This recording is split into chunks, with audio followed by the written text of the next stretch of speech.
The Team Never Quit podcast is proudly sponsored by Navy Federal Credit Union. Navy Federal has created an all-in-one banking experience that lets you keep on banking on. Please go check them out at NavyFederal.org to see how they can help you out today.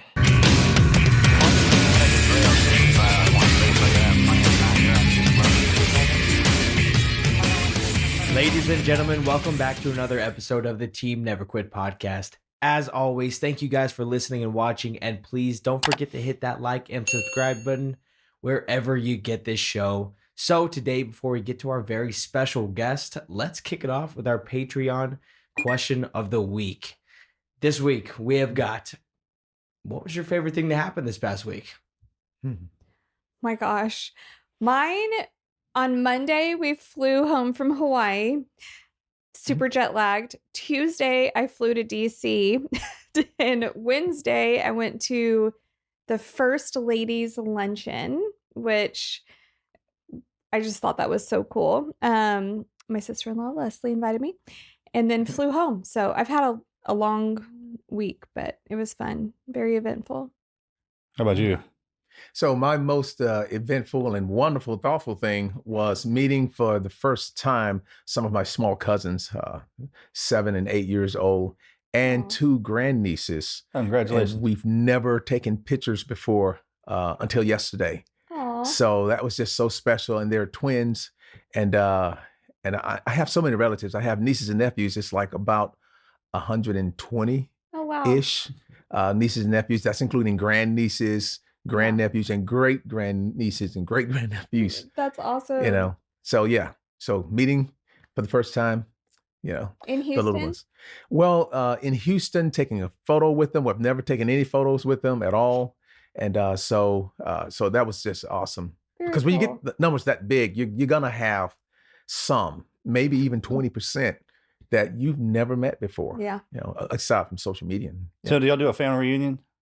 We do family reunions because there's so many of us that, you know, part of the family goes this way, part of the family goes that way. If you just take the immediate family, it's over 100. So if you expand it to my mother's, you know, brothers and sisters, which is what most people call family, then you're looking at over 400 people. Oh my gosh. So we don't do that. That's a village. So yeah.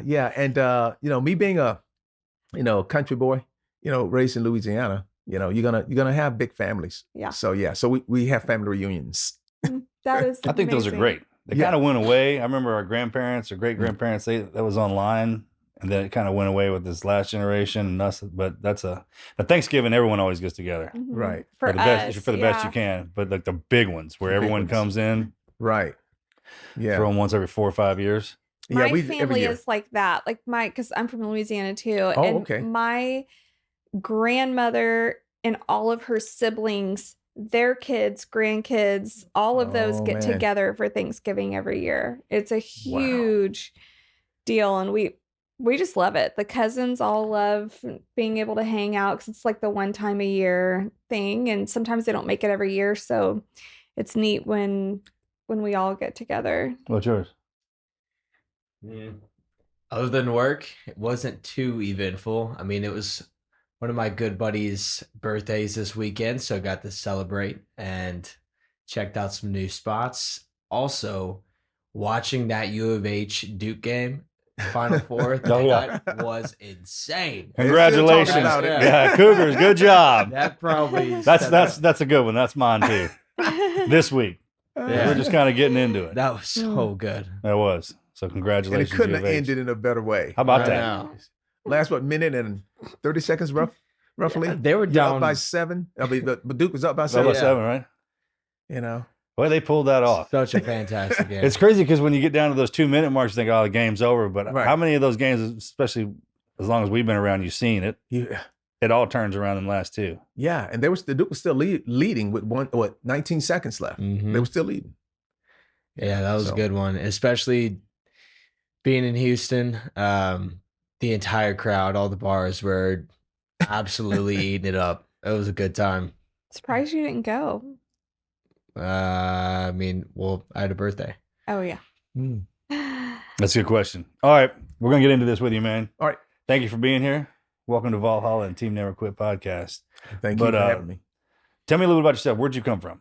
Yeah, so I'm a country boy. Grew up in southern Louisiana back in the 70s. You know, families were tight. So one of 16 kids on my biological mother's side, and then one of 8 kids on my biological father's side. Wow. So you're looking at plus 20 there. I embraced both sides of the family. And I was raised with my mother's side there. So on that side alone there, I'm child number 13 of 16. And so low on the totem pole there. My God. So and that's how you get all these nieces and nephews.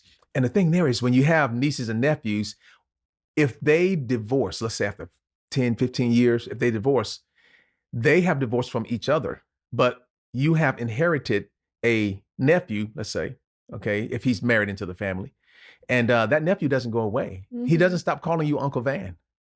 So I have lots of people that have gotten divorced once or twice. And now instead of having one nephew, I have 3. Oh, wow. and it goes from there, so, but that's me, big family. And my wife and kids, my wife and I, we've been married for almost 36 years now. Wow. Oh, congratulations. 35 plus. Well, thank you. That's so a good this one. June That's will good. be 36, and part of the celebration is actually going to be next week.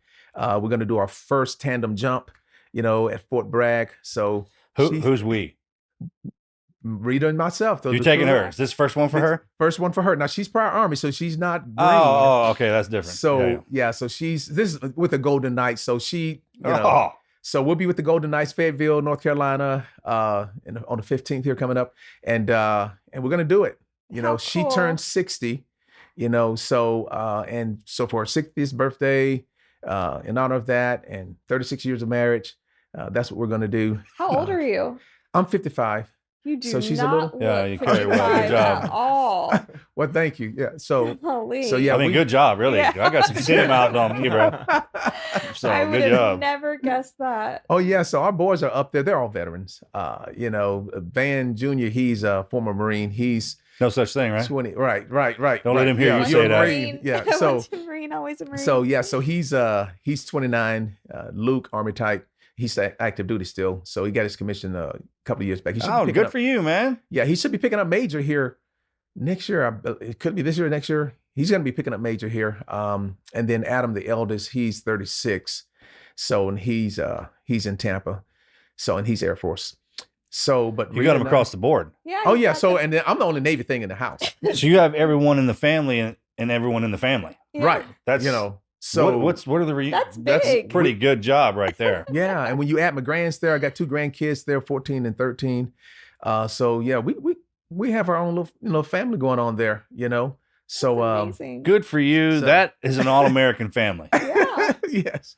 That's really I mean, cool. that's amazing. Yeah. So it started off rough. My wife and I, we fell in love early on in the game, and we only knew each other for a few months, and we got married after a few months, and she was a single mom. So she already had a son, and our family kind of like my parents and the core values were, hey, you marry someone and you try to, just kind of stick with that person, and people try to kind of gauge and, kind of help shape who you marry, what kind of person you marry. So it wasn't very popular at the time because it was so sudden that all of a sudden Van's getting married.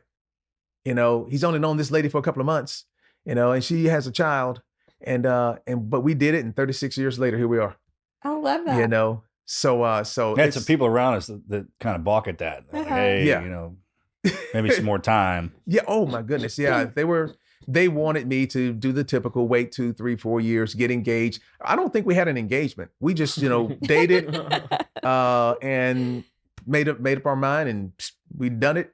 And so it was the best thing ever. Small wedding, just a handful of people. I had one brother there. That was it. And so proof weddings don't need to be big. Don't need to be, 5, 6 years down the road. I mean, when you found the right woman, Yep. you found the right woman. You We just did know the it. exact same thing. We were only Yeah. we only knew each other for a few months before we got married, and I had Hunter. He was 12 Okay. Yeah. when we met, and Marcus. That's the best gift I ever got was him. Yeah. he we all became a family within 5 months of our first meeting. So Yeah. Oh yeah. Yeah. So that's, that's a beautiful thing. Marriage is a beautiful thing. And when you're in love and love moves on, and it's a great thing. But that's my tight nucleus there. But getting back to the bigger family there with my siblings. So my mother, she was a sharecropper, basically. And I tell people that story because I really need people to know how I go from son of sharecropper to patriot, bleeding red, white, and blue. I mean, that's a big transition there. And it really brings about healing because a lot of people can identify with it. And it just crosses political divide. It crosses racial divide, economic divide, and social divide by telling that story. So so basically my mother, like I said, she was a sharecropper in Selma, Alabama, with her father, and there was 13 kids on that side. So they lived on the same area that the sharecropper plantation back in the day was. So, and the products that they picked were corn, peanuts, and cotton. So those were the big three. So you're given acreage of land, and you tilled that land, and you got the profits from the land that you were on. You didn't own it, but that's your payment for livelihood. But then you have to go whoever the homeowner of the property, you had to go and, take care of their crops. And if they had friends, take care of the friends' crops too. So all of that happening, my mother had to get out of school in the seventh grade, her and her brothers. And there's a lot to unpack there, but fast forward on 7 years there, talk about just my big brother, Martin. So he's child number 12. So child number 12, Martin Luther, he was named Martin Luther because he was born 3 months after Martin Luther King was assassinated. Oh, So that wow. was a trying time for America, as you can imagine. So, so mom named the son Martin Luther, and I was born about a year after that. So, but Martin, an amazing big brother like you would not believe. So thoughtful, took care of everything I needed. So appreciated that. So anyway, a lot to unpack there, but fast forward another 7 years. So there I am, I'm 7 years old, and Martin is roughly about 8. And so anyway, Martin was riding on a bike, in rural Louisiana, and they were trying to cross the road. So he was riding on the bike with his big brother. Okay, so the big brother, child number 10. So child number 10 is pedaling the bike as a 14-year-old, and Martin is a 7.5-year-old on the back seat of the bike. If you can picture that, 2 kids, 1 bike, you've seen that before. So they're crossing the street to get to a general store type. And as they were crossing the street, here comes a car. So the big brother, he's in control. So he's gauging and looking at the distance. You're going to make it. Okay. But as the car got closer, he began to see that maybe I'm not going to make it. And within a second, the car was on him. So you're not going to make it. So he lunges forward just to miss, the hit. And he did. So he was almost able to do it, but the car still clipped his legs. So it broke both of his legs because the car was at high speed. So he lunged forward. He spun into the ditch. Martin, on the seat of the bike, he wasn't in a position to do anything. You're just there. So the car hit him, broke his back. It snapped his neck, and he went up into the air, came down, of course, bled out, and died immediately. Car kept going. Mother was notified, so she came to the scene, and that was a whole dramatic scene. We never knew what had happened. And there's a lot of details to unpack there, but fast forward another 7 years, the older brother is alive. He's well. Martin's gone. And so there I am, 7 years up on that. I'm in pretty much middle school. And the school was actually a junior high school, but roughly middle school there. And so principal comes in and he says, Vann, you. So 4 guys. He says, let's go. We're going out there to help the local farmers. So we get out of 6th period and 7th period on Tuesdays and Thursdays every other week. So that's 4 times a month. So we were to leave the last 2 periods of the day, that was English and math, and go out and help the local farmers take hay and load it on flatbeds. So we would spend that time. Now I flunked, and I never attributed my 7th grade to that. I attributed it to me just not really doing what I needed to do in school. So here I am 2 years, 2nd year as a 7th grader, and I was a little chatty in class. And then the teacher said, Morris, they call you by your last name. Morris, thought I told you to lock it up. There you are talking. You see, son, this is why you're not going to be anything in life. This is why you are going to be a total failure. And matter of fact, you're not going to do any better than your dad. He's not doing much in life either. So he insulted me, insulted my dad in front of all of these kids, 30 students, right? So what my mom told me, said, hey, if a teacher says something to you and it's derogatory, don't challenge the teacher. Just report that later. So I just kind of held my head down and hoping that the teacher would stop saying what he was saying. And he did. So we moved on, a lot to unpack there. But fast forward, another 7 years. So another 7 years, there I am getting in the Navy. So just started my Navy career as a submariner. And my what got you onto that? Just curious. It's That's gonna the sound hardest cheesy. job It's in gonna the sound Navy. cheesy. That's the hardest job. But I'm gonna tell you, it's gonna sound cheesy, but it was the money.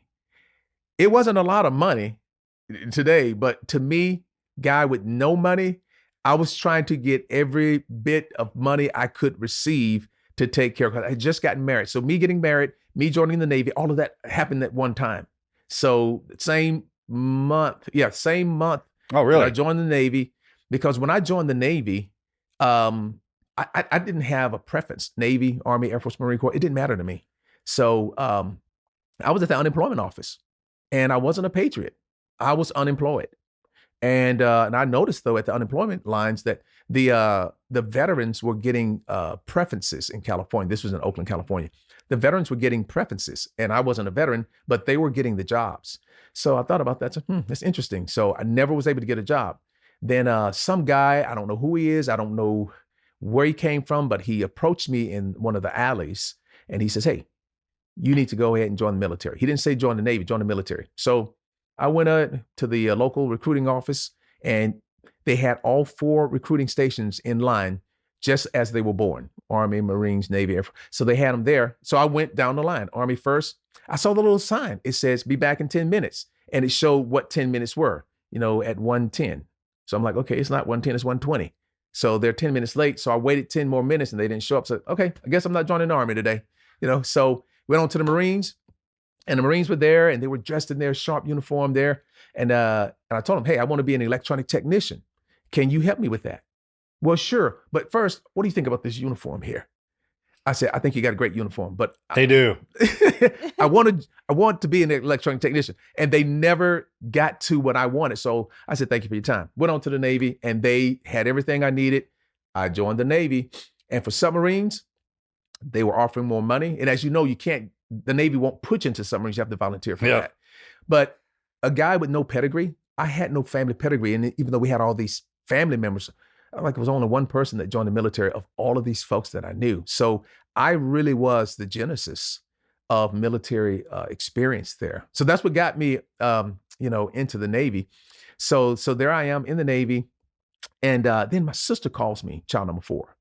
So child number 4 calls me, and she says, Vann, did you hear the news? I said, no, what happened? She said, well, the guy that killed Martin, we found out who he was. I said, what? They found out who it was. And this was like more than 10 years later. And mom always wanted to know who did it, because it was just a hit and run. So she told me the story, and the summary of the story is, she said, this guy was in ICU. He had 3 days to live in a local hospital there in southern Louisiana. And he was a man of God, and he wanted to go to heaven. And he really believed that if he did not clear this matter up, he wasn't going. So he made a promise to God that he would confess and he would come clean. So he told the nurse, hey, I need the number of Daisy Morris. That's my mother. So got the number. Mom picks up the phone and she starts talking. And he says, is this Daisy? She said, yes. He just got straight to the point. Ma'am, I'm the guy that killed your son.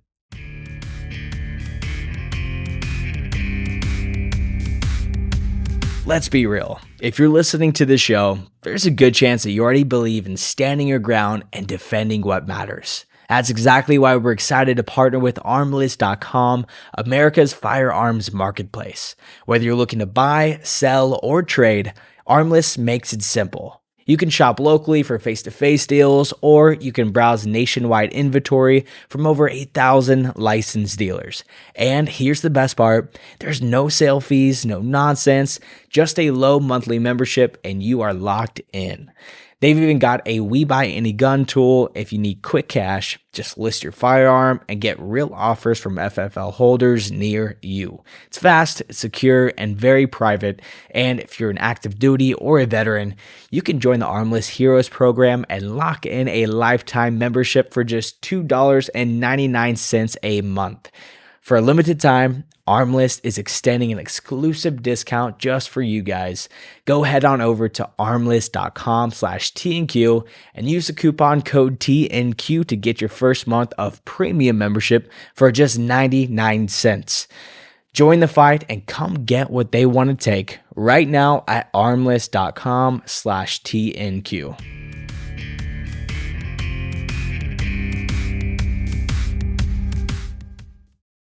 Oh my gosh. My mother just flipped out. Her knees got weak, and she got her composure back after crying a while. And she said, had a question for him. Why did you do it? Now, up to that point, he did not anticipate any questions. Okay, just come clean, tell her what you did. And but he had to answer the question. Here you are, man of God. God is listening. He's watching. You got to come clean, man. You got to come all the way. So answer the question. Because at that point, you don't know whether or not it was a hit and run because the guy was drunk. Maybe somebody didn't see the kids were at fault. You don't know how. You know it's vehicular manslaughter, but you don't know anything past that. Yeah. So, and he said, ma'am, I was driving my 1970 Lincoln Town car, black, on the road, main highway, and I saw these two black boys on a bike crossing the road. And I just said to myself, I gunned it. I'm going to kill me an end today. No. He said that to my mother in those words.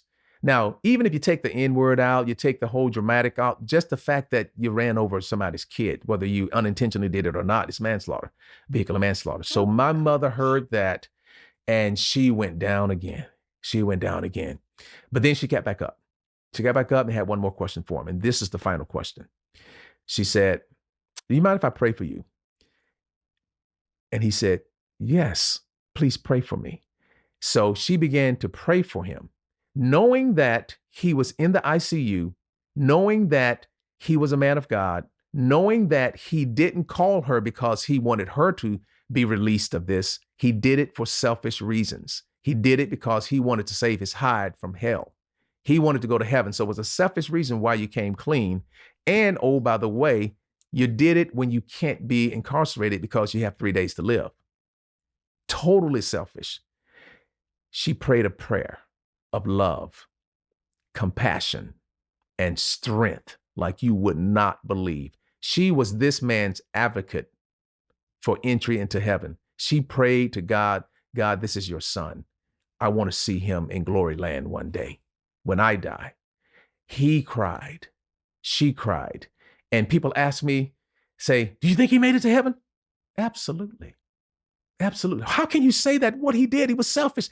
I said, God's grace is sufficient. You don't understand that. Can you imagine if you were God Almighty and your daughter is praying with strength, with magnitude that you have not seen before? I think on her merit alone, that was enough. And so my mother, after she found that out, she never came back to us with anything derogatory about that. But she did tell us, and my father was there too.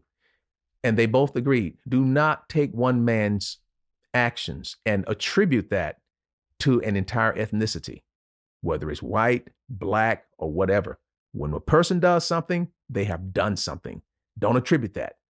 So that was our lesson learned. And if I did not take that, and if she did not have that type of posture, I wouldn't be here with you with this podcast. Sure. Okay. So when that had happened, now I'm in the Navy still, right? New in the Navy with all that baggage, all of that trauma. And then suddenly, this is where the patriotism comes in. Wasn't a patriot up to that point. Joined the Navy, not because of being a patriotic, want to die for my country. I joined it because I wanted a job. And a lot of people today join the military because they want to deal in college or whatever. So here I am, and where the breakthrough came from me is I'm in submarine school. E2. Everybody in the class are E2s, 35 students, all men because women weren't allowed on submarines at the time. So the proctor or instructor comes in there and says, guys, listen up, listen up. If I call your name, I need you to stay seated. If I don't call your name, you're free to go on liberty. Woohoo! Everybody's all excited, right? Because they're listening for their name not to be called. So he called 12 names, and yes, my name was one of them. Took time. So he said, okay, if I didn't call your name, get on out of here. Man, those guys flew out of that classroom so fast. You know, they didn't even bother to look back to see who was left behind. But I was left behind. And when they had left, I looked around at the other 11 guys trying to see what's in common with me and these other 11 kids. We're all about 19 years old. And I couldn't find anything in common. Like, I don't know why they're leaving me behind like this. What's the deal? So, oh, wait a minute. We're all black. Oh, that's not good. There's no good reason for an entire ethnicity to be behind like this. This can't be good. Let me tell you what's going to happen. I'm thinking, okay, one of these guys either brought a female in the barracks, or they raped a girl, or they done something really stupid, and now they're going to haul us all in for questioning. So there I am, and the rest of the classmates, all 12 of us, we're in our dungarees. So we're dressed in our, working utility type uniform. And the instructor says, all right, guys, let's go. I want all of you to get up. You're going into the commanding officer's in-port cabin. I'm like, the commanding officer's an 06. And you as an E2 and all your buddies, you're all E2s. You're going to go in your dungarees and you're going to go see the 06. It's going from bad to worse. So, and then we got there and there was a Navy command master chief, high ranking enlisted, can't go any higher. So, and they're both dressed in their service dress blues, looking sharp, a lot of brass all over the place. And there we are looking like scrubs. So we get in there and there's 3 bleachers. So they're ready for us. So I'm the first one in the room. Of course, I'm not going to sit up front. So I sit on the second bleacher to make sure I'm not up front for this heat. And then everybody else, all the 11 guys, they just squeezed in on that 3rd row. So I'll still up front, Go behind you. So no, I was like, you know what? I'm not playing this game. I'm up front. So the commanding officer starts talking, said, guys, listen here. Called you in here today to let you know that your grades are phenomenal. Your physical fitness tests through the roof. And your attitudes are exactly what we're looking for. I want all of you to consider becoming a commissioned officer. What? Boom. That hit me like a ton of bricks in the best way possible. And then the command master chief spoke up. And they didn't give us anything, but they inspired us. They believed in us. And that commanding officer, he looked at me because I was on the front row, right? He says, and you, I would like to see you in my wardroom as an officer. At that moment, I had a metamorphosis of the mind. A paradigm shift had happened in my life. And all of a sudden, what had happened to my brother, my big brother? Back broken, neck snapped, forgiven. Okay. The teacher telling me to go out and bale hay, forgiven. The other teacher telling me I'll never be anything, I'll be worse than my father, forgiven. Because these 2 guys, they were 2 white guys also, just like the other guys, but they were saying something very different. And that goodness overcame all of the bad things that had happened. Good prevailed. And I never forgot that. And that is when I became a United States patriot. And now I'm red, white, and blue. I'm on a mission to heal America. And schools, when I go into schools, because I hit about 25,000 public school students a year, the schools are giving me roughly 30 minutes. You know how long it took that commanding officer to speak to me and those other 11 guys? That was a 20-minute speech. My life was changed forever with a 20-minute speech from a guy that I couldn't identify today. I don't know his name. I don't know the command master chief's name. I wish I could find them. I would tell them how they have impacted my life and those other kids' lives with that short speech. And if I could find them, they would probably say, man, we're just doing our job. And they were. So that's what's given me the inspiration to know what I'm doing, how I'm doing. I look at my history and I'm taking trauma and I'm channeling it to purpose. That's exactly what I'm doing. Taking the trauma, channeling that to purpose, where I can talk to all kinds of people and bring healing to the ethnicities. No matter what their ethnicity is, you can get something from this story and you can relate in some way. So that's kind of where I am right today. And that's why I believe with all my heart that I'm doing what I need to do. And I'm moving in my purpose now. A wiser man than me once told me one time, like the two greatest days of your life are the day you're born and the day you find out why. Mm, I know when we're young, especially when you got that young man energy and you're running around and there's no direction. right, And school's for one thing, the education, but direction's completely different. right. That's yeah, completely different. And you're right, it doesn't take long. It can take one man telling you one thing to put you in the hole right. and make you hate everything. And it Yeah. can take one guy to freaking tell you something else to motivate you. Yeah. Yeah, That's the absolutely. great thing about the internet is you can pick that now. You can pick You can choose to watch something evil or choose to watch something good. Right. And I didn't know that. I didn't know that growing up. Like Wow. you just, whatever it is, you kind of where you're surrounded kind of drives you in the direction. Yeah. Yeah. So that's what shaped me. And after that speech, 20-minute speech, I did pursue. It took about 2 years to kind of get the wheels turning, get moving. But man, what a timely message. I needed that. And I'll tell people all the time, I do believe in God. I do believe in God, and I am a Christian, and I love the fact that I believe that way. And I ask people just to kind of bear with me as I say this. I tell them, I say, you know what? I believe, and this is just me talking. This is not in the Bible or anything. This is just me, my own belief. I really believe that when we die, if we should make it to heaven, I believe that God will take each of us personally and take us under his arms and say, hey, let me show you something. Let me show you, Marcus, all the people that you have impacted and you knew nothing about. You think you've impacted a couple of million people, but you've impacted over 100 million people. And let me tell you how deep this goes and show you the gravity of your work. Things that you are like those two guys, like, man, we're just doing our job. We're just doing a podcast. But as you were doing this podcast, there's 3 SEALs that were going to commit suicide. You didn't know anything about it, and they didn't tell you they were going to do it. But I believe that God is such a gracious God that he will illuminate those kinds of things and let us know the gravity of our great work. That's a great way of saying that. Mm-hmm. It's almost like the human is a lamp. Right when you're in your worst moment, you'll turn one on. So it kind of catches your attention just to hear what he says. Yeah. Yeah. So did you have to go to OCS after that, or what was did both. the Yeah. trajectory of that? I want to hear about when you got that too. What submarines did you get sent to? Well, I kept going. I was smart. I kept going back to the same one. So the Michigan, because you know this. If I know this world, so if you go to a different submarine, you got to qualify over again. So you don't want to go down that road unless you just want the pain. Okay. And I was advised again, I mean, no uncharted waters, no pun intended. no pun intended. Then so I just kept going back to the USS Michigan Blue. So after the Ohio, it's an Ohio class submarine. So the Michigan was the second one that got commissioned there. And that way I don't have to keep qualifying. And it just, being on a boomer, ballistic missile type submarines, they have more concrete so different schedules, than those fast attacks. Fast attacks are so different. And you're a big guy. I mean, you don't want to. Man, size is one thing too, but then the schedule, I just couldn't do it. I'm like, you know what? The boomer life is for me. So now, don't get me wrong. Now, we didn't have all the technology we have now. So we had the what you call it, the EMs, where you have the messages where you can only send out EAMs. And I forget how many characters. It wasn't words. It was characters. Right. So I believe it was 50, or it wasn't much. So you could say something to your wife, but it had to be like 50 characters.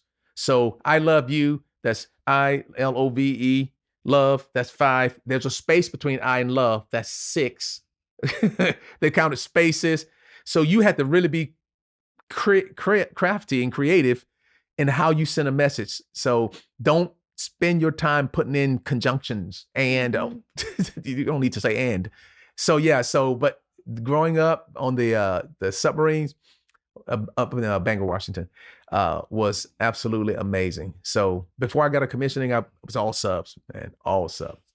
That's when I realized how well, because of the way y'all live too. Yeah. That's the hardest duty. Y'all eat better than anybody. Yeah. And then the movie schedule obviously was a little perk. Yeah. And absolutely. The boomers are completely different than the fast attacks. Yeah. And but on that submarine, you come on a submarine, you may come on as an E4 because of the C schools and A schools, which are your correspondent schools before you go to the platform to operate on. So I did all the C schools, the A schools, and I was able to go on the submarine as an E4. Okay, which was pretty good, pretty good. And but it was very humbling when I got there. So I got there, I kind of felt like Cinderella almost, because you're getting there, you want to go into your division and work, become a Twidget man. Hey, you're working on electronics. Okay, but they sent me straight to the galley to do what we call cranking. So I was a crank, and so now on subs, you don't have mops like handles, mops. You don't have that because it's an all indoor, vessel. So you can't hang the mop out ever to dry. So it's not sanitary. So guess what? You have to clean the entire floor of the galley on your hands and knees. My gosh, I've heard With- this story. It was true, with towels. Okay. So, and I didn't get that in my boot camp training. I wasn't. Oh, it's not a realize brochure. that So was going to be the basically deal. like you're a mop. Yeah, I'm the mop. Yeah. Basically. And you're dispatched from your division. So your division have to give you up. Oh, by the way, you still have to qualify submarines. Yeah. And that time they don't give you grace. Well, Van, you're down there cranking. We're going to cut you slack. You got a 3-month buffer. No, you still had to work after that. So after I'm done cranking, mopping the floors, then you do the galley. You got to clean the dishes. Now imagine this. You have the galley, they call it the scullery. So you got nothing but dishes and you name it, everything is coming in there. There is a little hole, like a square, like maybe a 1 by 1 foot, maybe a 1.5 by 1.5 foot square. And that's where the troops sailors would bring in their dishes after they're done eating. You just kind of dump them in that scullery there. And and there's a little lever, if you will, a little closed door, sliding door. It comes down. You can adjust it how far you want it to come down. What the guys would do is they would take if you leave it all the way up, then you could see me washing dishes. And my division guys, they're the ones that put me down there. So they were like, oh man, we had to bring Vann down there. So they were kind of like, kind of ashamed that they had to do that. So they take the sliding door and close it to where they couldn't see me and I couldn't see them. Just enough where they can get the dishes in. So it was like, all I saw was hands. I just saw hands going in, that. So imagine that, okay? And it was humiliating. And then after you've done that, you clean the floor, you clean the dishes, then they said, good job, Vann, did that for a couple of months. Okay, now we need a laundry queen. Okay, the laundry queen does everybody's laundry. So you don't go on submarines and do your own laundry. There's a person designated for doing that, and I was tagged to do that. So, and then after that, you may remember the TDU, trash disposal unit. The room is about the size of that barrel there. You can barely get in it, okay? And you have a hydraulic compressor, and you're just in there with all of the trash, the wet trash, the dry trash. It's stinking, it's nasty, it's dark, and you're there for hours just compressing trash, okay? And that's what you did. So that is what I had to do. So now imagine that being a black guy on a submarine, which is 99% white guys, and you're the guy that's on your hands and knees, scrubbing the floors. I don't want to see his face, just to see all these white hands coming through. What are you thinking as a 19-year-old? You know what he's thinking. He's thinking like, did they do this because I'm black? I'm the only guy here, and I'm the one on my hands and knees. But that happened after that speech, the 20-minute speech. So I already had that 20-minute speech, and the life of excellence was right deep inside of me, and I kept my composure through everything. So even though I had to do the dishes, scrub the floors, do the TDU, be the laundry queen, do all of that, I still loved my division, and I saw the Navy as a great place to be. And that's what I need kids to do, is sometimes you're going to have tough times. And don't try to think and understand why people are putting you to work in a certain way. That's you thinking your inner thought, and there's no more dangerous place than to have warfare in the mind. Mm-hmm. Okay, so I persevered through that, and that same command that had me scrubbing the dishes and doing all this stuff, they were the ones to put in the letters of recommendation to becoming an officer. Yes. So good things come to those who wait and work. You have, so that's truly starting from the bottom. You're truly starting from the bottom, mm-hmm. and don't give up. And I'm so glad that everything that had happened in my life did so, because it just seemed to prepare me for the next phase. Yeah. When you go through those levels, when it's your turn, when you're in charge and you turn around and everyone else have to go through it, there's no, I skipped a step. Yeah. There's a superpower in that. There's a superpower in that, because all officers don't go through that, Yeah. but if you can get that experience, I wouldn't oppose any officer having to go serve at least 2 years, 3 years enlisted to get a true understanding. Yeah, I always wouldn't thought that oppose was a thing. I thought that they had to do that. Yeah. Like you had to be enlisted for a little bit and Little pull bit, all yeah. that and then Mustang over. But Yeah. there's Just don't jump actual, in. you can come in as an officer. Yeah, you just come straight on in there. And we know who you are. Yeah. Everyone knows who you are. That's no joke.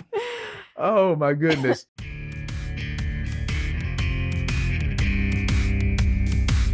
You know that one piece of gear that you have that maybe you didn't expect to love so much, but now you just can't stop talking about it?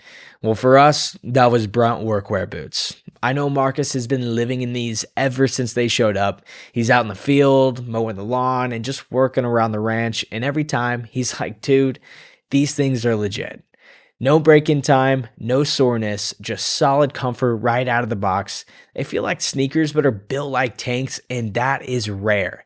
And it's not just work boots. Brunt's got everything from heavy-duty jackets to work pants that can take a beating and still feel good all day long. These guys, they really nailed it. It's tough, dependable, and they're made for people that do not mess around. Brunt didn't just make a durable work boot. They reinvented comfort for the hardest workers out there. For a limited time, our listeners are getting $10 off a Brunt box by using code TNQ at checkout. Just head on over to bruntworkwear.com and use our code TNQ, and then you are all set. After you purchase, they'll ask where you heard about them. Just let them know that we sent you over. That's bruntworkwear.com with the code TNQ.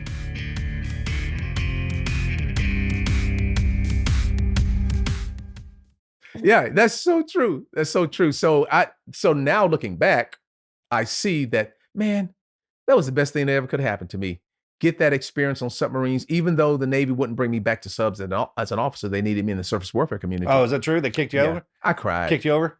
I literally. They do that. I'm serious. I cried. I could not believe. I was so mad that here it is. I got a commissioning and they didn't want me back because I was tainted because, you learn things as an enlisted guy, and when they want to just mold you how they want to mold you. So some guys get through, but they prefer having the pure, we're going to tell you exactly what we want you to do. We don't want to know what you learn as an enlisted guy because you got a lot of shortcuts you're taking and the things that work, but here you go. Yeah. Oh my God. Plus having your dolphins and your swope pin. That when you see guys, especially the officers, when they walk in wearing all that gold on their chest, it stands out. So my enlisted time as a submariner, most of my stories are really revolving one way or another. During that enlisted time period, I learned so much and it built so much character during that time.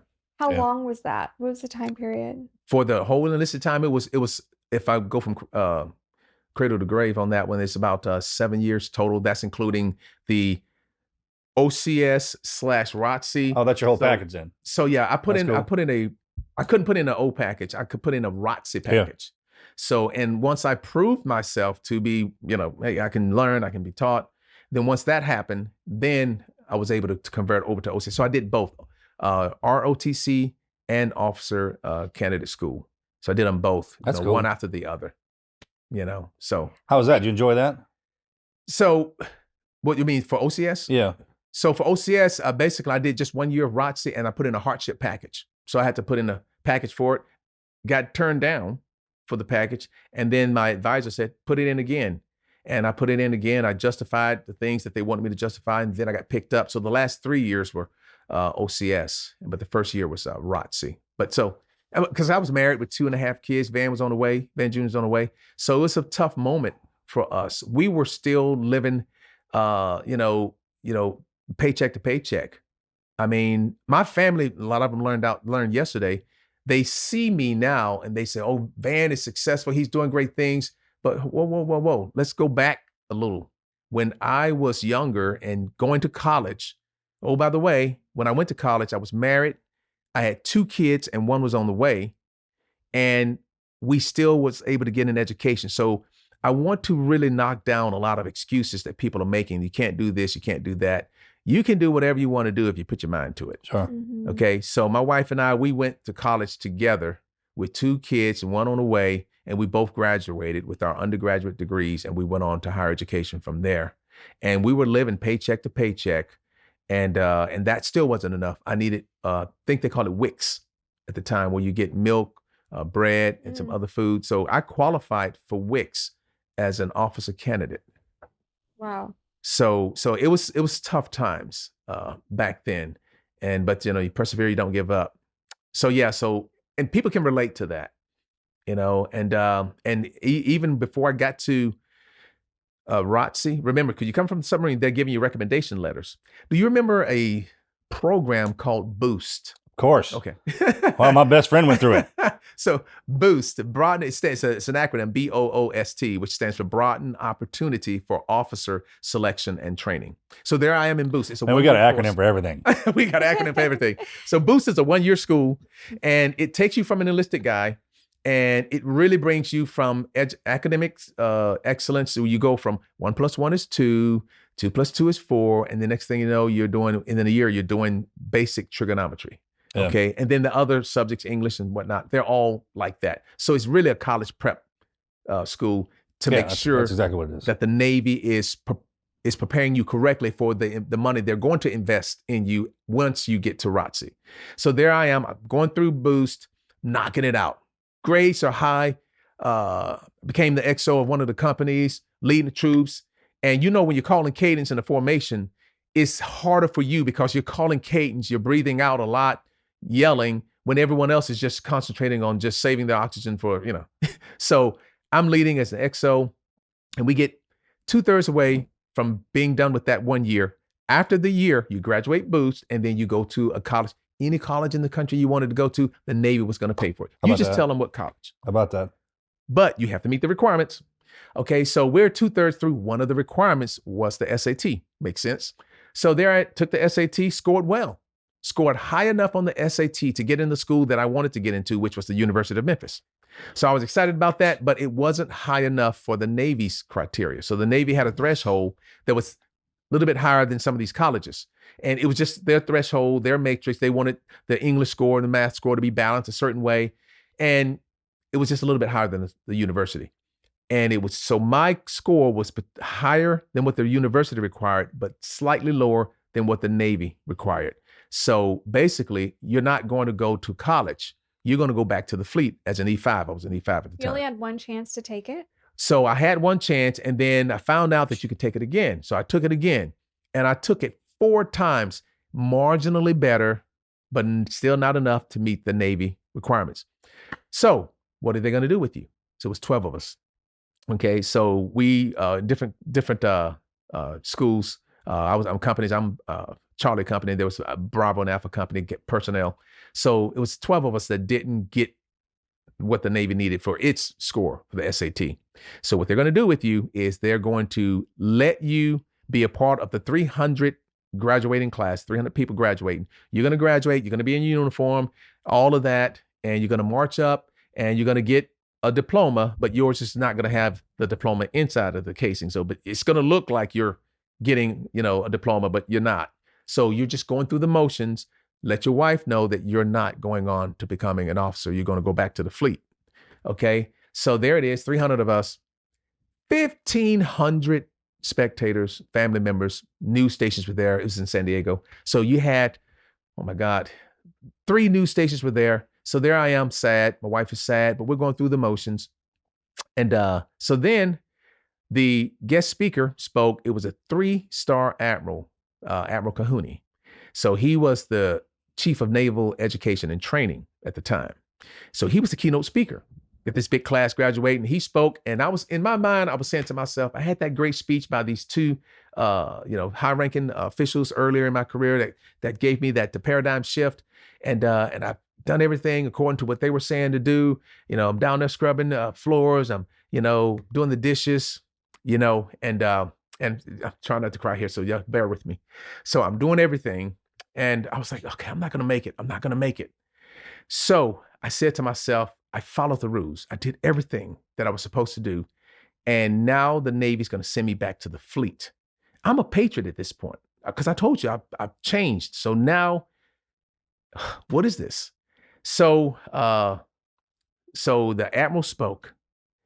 And then I said in my mind, I said, okay, when that admiral's butt hit the seat, this is over. This is over. They're going to go ahead and call the people up, and we're going to go around, get your fake diploma, and that's going to be the end of it.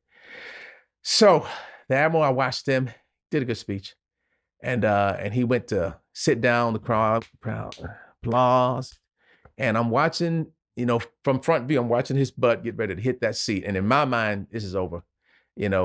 His butt literally got about a foot from that seat. So he bent over and he went to sit down, but he didn't quite sit.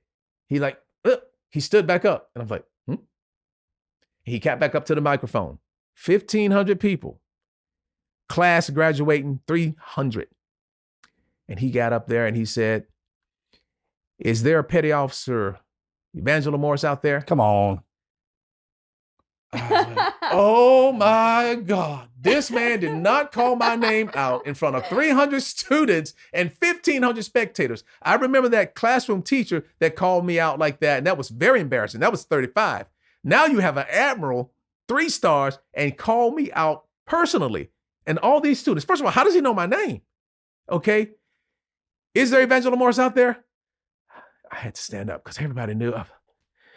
I stood up. So now here we go. He says, son, I know you think that you're not going to the University of Memphis, but I'm here to tell you, you're on your way to the University of Memphis. The Navy's going to pay your full ride out. Hat went off. Everybody cheered. And all the classmates was happy for me. My wife was happy. And it was like an amazing moment that had happened. Bro, I'm happy for you right now. And it's hard for me to tell that story without crying because it shows that hard work pays off. It shows that you can't give up. And then when we look back at that, how did it happen? How did the admiral know that? What had happened? There was some behind the scenes stuff that was going on. I didn't even know about it. So apparently what had happened was the company commanders, which were senior enlisted, they were running all the to-be midshipmen. The GS-14 and the GS-15 and all of them, they saw Vann. And they said, you know what? His score isn't there. He took the test many times. He's done what he needs to do to get into the college, but the Navy standards are a little bit higher. The college is saying, well, take him. Navy says no. So the admiral came in there and they had a conversation. And they were the advocate for me that my mom was for that man that ran over her son. They said, listen, we got this guy here, Vann. All right, so he's at E5. He's leading his company. He knows that he's not going to get a commissioning. He knows that he's not going to be awarded a scholarship. He knows he's been turned back. But the students are still coming to him for tutoring. He's beating everyone else academically.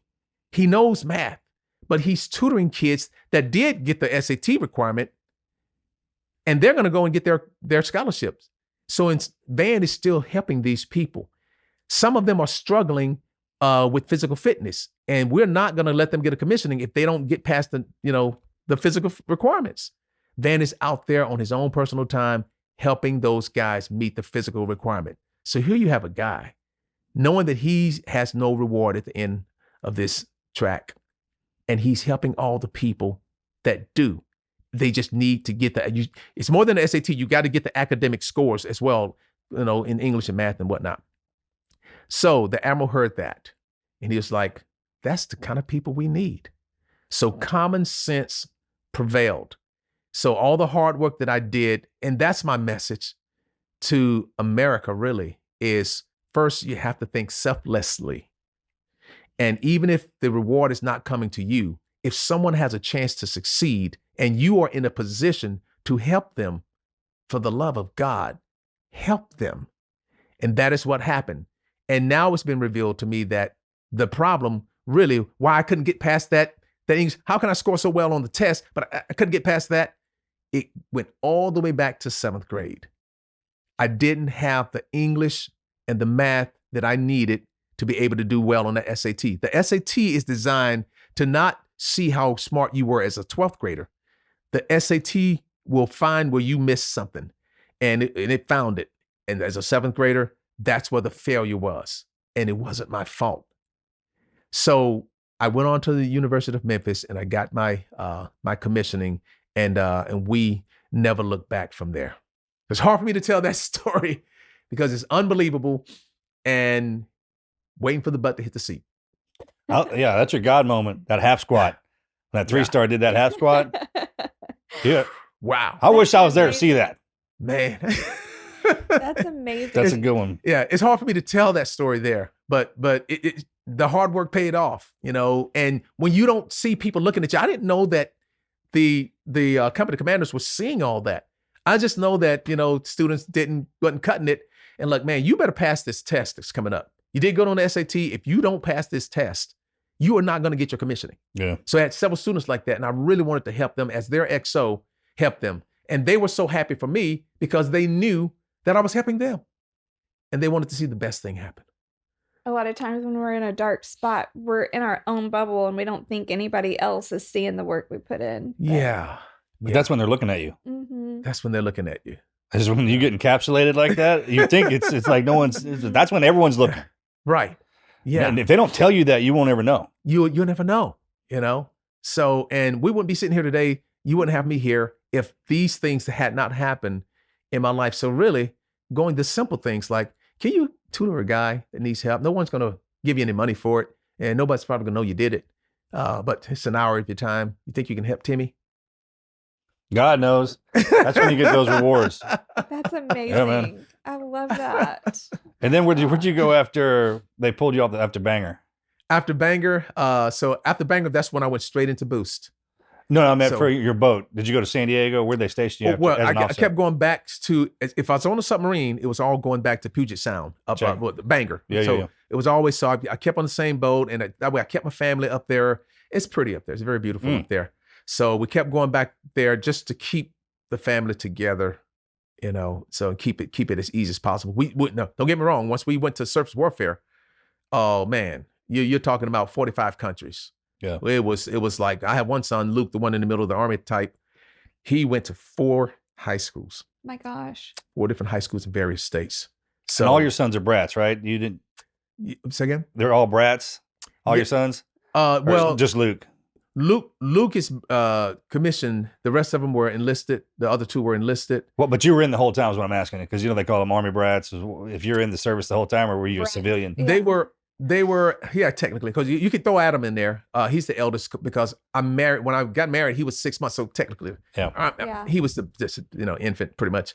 So all of them had 100% military family experience. Command after command every 2 years. Sometimes you're moving after 6 months. Yeah. Some schools are 6 months. It's just long enough to be considered PCS. 6 months is PCS. If it's 6 months on a day, that qualifies.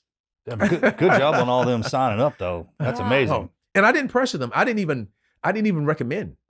You got a Marine in there too, man. That's kind of a big deal. Well, he was. Yeah, there was he was going to join the Navy, but then the actual instructor there were Marines, so that's going to probably go. Yeah. So which I was cool with that. I'm like, hey, only thing I wanted them to know was, listen, you can join the Air Force, you can join the Marines, you can join the Army. That's cool. Just remember this: that Navy paycheck is what fed you. I'm not biased or anything. I'm just saying. Yeah. What an incredible story. So what made you decide to get out? You just do? Yeah, I did. Well, at that time I had done the Afghanistan tour. The Afghanistan tour, and leading up to that, well, let's just say what it was. What ultimately pushed me out was my middle son, Luke. So there we were at some function. I was an officer. It was at the Pentagon. There was a function there, and it's where you could bring your wife and kids. So some of the senior officers were there, making their way around, gripping and grinning and whatnot. And I was in a position to where I could see my son. He was just a little bit past arm's length away. And I'm focused on this conversation, but I see in my peripheral, I see him talking to one of the officers of the command. And they're talking, and then it was just one simple question. The guy says, "Yeah, so Luke, so where you from, man?" He says, "Yeah, I'm from okay, that's it. Okay, I'm getting out." My son took too long to answer that fundamental, rudimentary question. Where are you from? And he gave them, So I talked to my wife and said, I got to get out because my sons don't even know where they're from. So you're born here, but you have moved around so many times. I'm going to give you a place and we're going to call it home. Even though you're about to become an adult, this is going to be home. So our home is Tampa, Florida. So where are you from? Tampa. Yeah. That's a good one. So I went ahead and the neighbor said, hey, if you do this, you can get on track to make the next rank. And I was like, no, it's time for my sons to shine. It's time for me to move on to other things. And I had no idea that, wow, look what God is really going to bring you into. I had no idea. All this stuff that's happening now that, Rita and I, we're living the best days of our life. We are living the dream literally, and getting out after 26 years, retired there, could have pushed further, but the timing was, I don't know, God's timing. So it was perfect. But what pushed me over was that conversation that I was not a part of. Yeah. And he said, okay, enough. That's incredible. And now he's in the doing well. military himself. Yeah, so he's doing well now. And he and his wife, so he's married. And so they're slightly separated. She's in one location and he's in another location, but she's a GS and so they visit each other. They're not too far away. So they're making it work until he can end the last station and then move on from there. So they're doing very, very well. And I'm so happy. It just confirmation. Yeah. Congratulations, man. Did the You right got your thing. G status too. You got 2 grandkids, right? Yeah. Got 2 grandkids, and teens at that, That's awesome. And these the girls, they're smart as a whip, man. They might as well be 20. They're just that smart. I remember one day, this is not, they're teens now. This is before they were teens. They were like 11 and 10. The 10-year-old, we're in the garage. They're at the house. They're in Tampa, visiting from Jacksonville. So they're there, and I hang my bicycles up, on the ceiling there. So the bikes are hanging up, and we only have so many people in the house. We're about empty nesters, and then there's some little bikes that were there just in case family members come over with little kids. So we have a couple little bikes there. So the granddaughters are looking at this one bike in particular, and they wanted to take it off our hands and take it back to Jacksonville with them. And the grandmother, Rita, my wife, said that they could have the bike. So, but not until you're leaving, the visit, which was in another 2 days. So you're not going to touch the bike. Don't get the bike. We're not going biking. You can take it when you leave. That's the word that grandma said.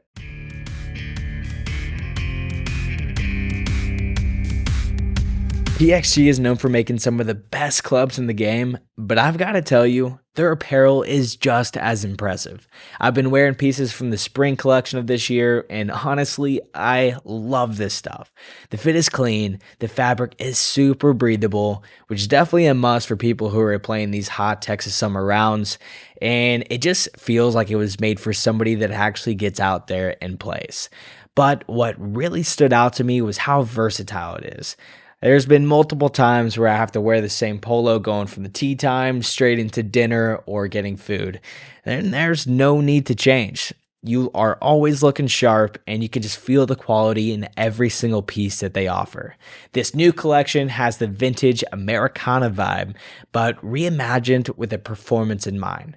They've got playful prints, elevated materials, and modern cuts that actually move with you.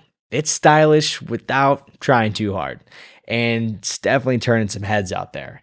Go elevate your style game on and off the course with PXG's apparel spring and summer collection of 2025. Go head on over to pxgapparel.com/TNQ to save 10% off your order.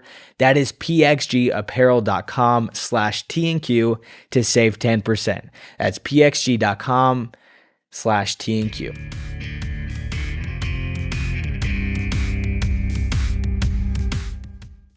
So there I am in the garage, and the bike is like right there. So the 2 girls come into the garage, and the younger one says, "Papa, can I have that bike?" Now she knows good and well what her grandmother already said. I know what the grandmother said. So I said, "Yeah, sure, you can get the bike. I want it right now." I said, "Well, I don't think right now is a good time, but I want it, please. I said, listen, you can't get the bike right now. And I know what your grandmother told you. Okay. I'm just going to cut to the chase here. She told you you're going to get the bike in 2 days when you leave. So they go and have a little conference. They come back. Papa? Yes. Aren't you supposed to be the man of your house? Oh, pull that card, huh? I said, okay. So she tried to win it that way. And she almost got me. Because that's a good one. That's saying it like that. You know, she said it like that. Aren't you supposed to be the final decision maker? Can't you That's a big work one. through this? Yeah, for a teenager. Woo. And she was 10. She was 10. Oh my god. Now she's 13. Yeah, she went to that bottom drawer and got the shotgun, right? So Like, how I'm do you even telling know that? So man, she still, the end of the story is she didn't get the bike, you know. So I held, and look, I have a marriage here. Okay. I'm gonna protect my marriage. Okay. I love you so much, but I gotta protect the marriage. Tell me how hard life is. You got a teenager bypass me. She just pulled my man card out. I got grandma over here knows will kill me. Happy wife, you know, that kind of thing. That's awesome. That's funny. Oh man. So what are you doing now? Do you have a book? Book is en route Okay. Okay. right now. So flying the aircraft in building the aircraft in flight. So that's what we're doing. This whole thing that we're doing with the kids and with the veterans, that's, as a business, that's new. We've only been going full throttle with the kids really for a year and a few months. It seems like it's been a lot longer than that because I've been public speaking for 20 years and I've been in and out helping, schools and whatnot. But as a business, coaching, teaching, and mentoring and inspiring our kids is a new development. So the aircraft is in flight as we're building the bird. So that being said, you may not believe this number, but I'm pushing around 70 venues a year. Wow. Now, a lot of those are local in Tampa because I'm doing retirement ceremonies, doing Old Glory retirement ceremonies or whatever. I got a couple of poems I do doing that, or do speeches in general in Tampa or Orlando area. But if you add all the flights that's outside of that, corporations I'm speaking at sporting venues, churches, anybody that will allow me an opportunity to say a few words about America's common sense core values. So I am really, no kidding, on a mission to be a part of that wave to heal America. No kidding. That's exactly what I'm doing.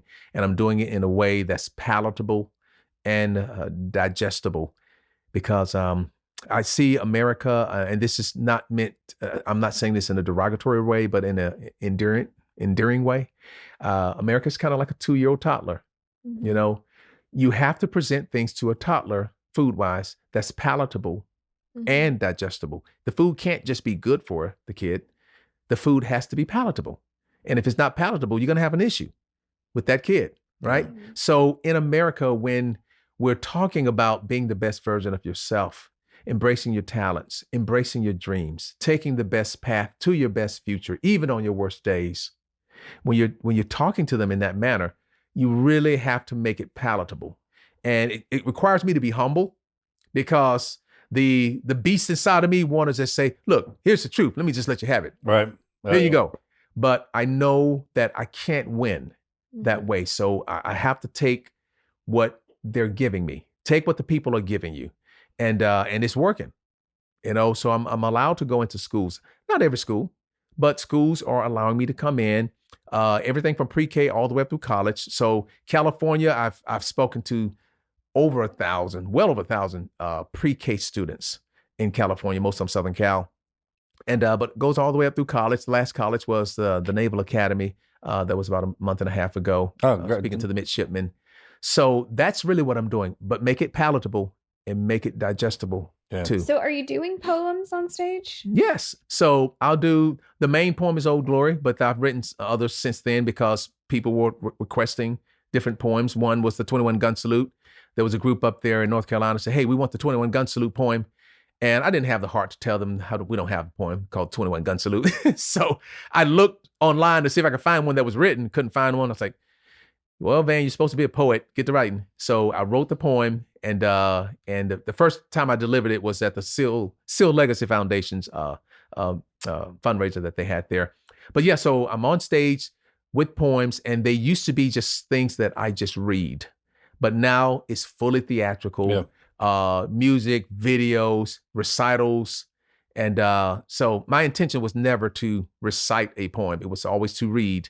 But I ended up reciting because of advice that I got from some 2 and 3-star generals. I was at SOCOM, Special Ops Command there in Tampa, Florida. And it was 9/11. And then they said, hey, Vann, we want you to get out here and do Old Glory for 9/11 now. Now, it has to be timed because, when the planes come into the building, so they want you to be at a certain place, all that. So timing is important. So I said, okay, let's do it. And I brought my own AV equipment because SOCOM's equipment was always, jacking me up. So the AV guys, J6, which handles all your AV equipment, they says, hey, man, you don't ever trust us with this equipment. I said, okay, tell you what, this one time, I trust you guys. We'll use your equipment. So I said, it's going to be a small crowd, about 50 people, you said, right? Yeah. I said, okay, 50 people, let's go. So get out there. It wasn't 50 people. It was 500 people. Mm-hmm. Oh my God. So lots of folks out there. So it's too late to change now. So I'm there in front of the mic and they start the music and you've heard Old Glory. Everything's timed. So it wasn't even a good minute into it. Music is going and that mic went out. Mic went out and it was too many people for me to belt it out. So I fiddled with it while I'm trying to read and trying to keep my timing. And it was 10 seconds. I know 10 seconds sound brief, but 10 seconds on stage when things are going wrong is an eternity. Okay, so 10 seconds, I bailed out. I abandoned the post. I took my piece of paper and I went into the crowds. This was at the SOF Memorial, Special Operating Forces Memorial, which is right by the command.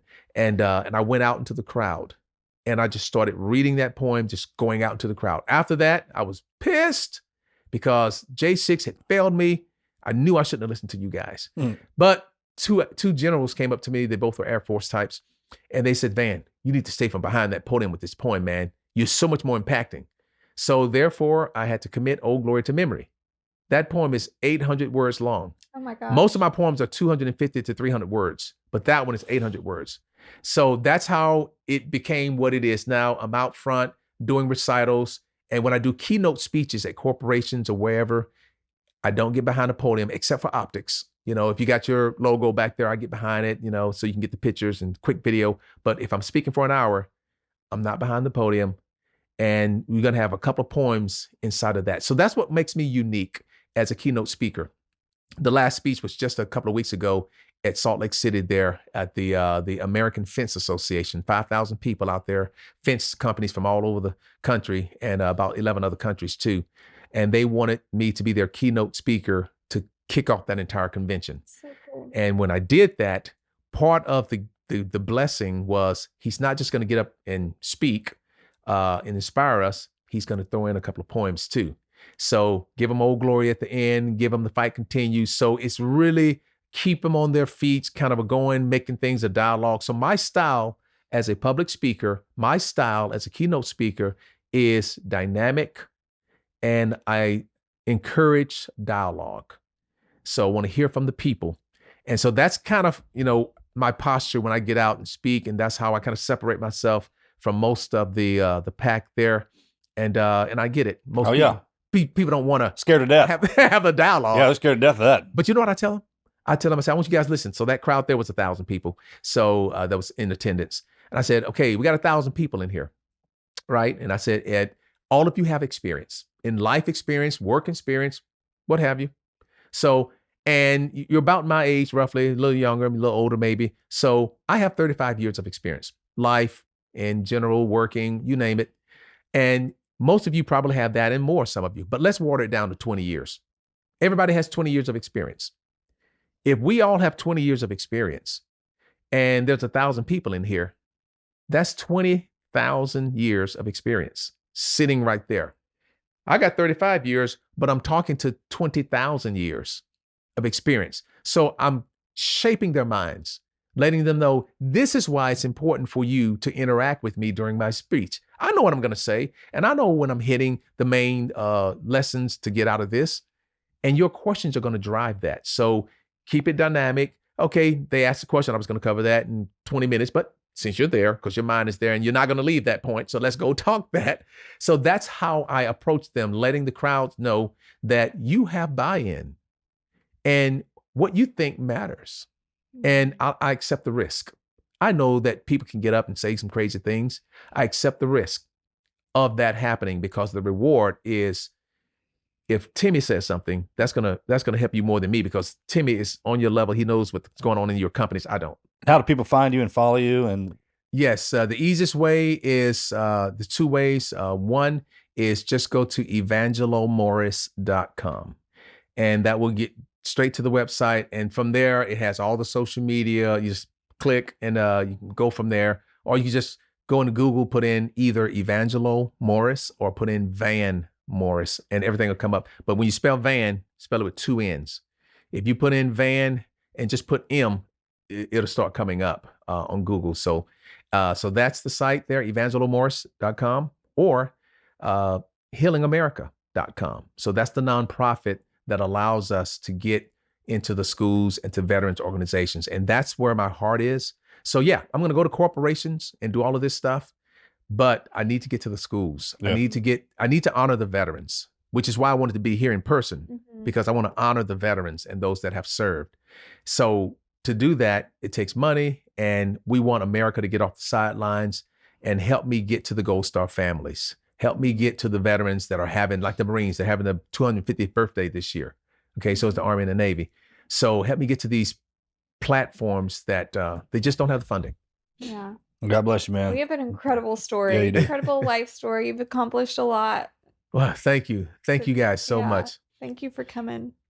And I want to give you something. I'm speaking before.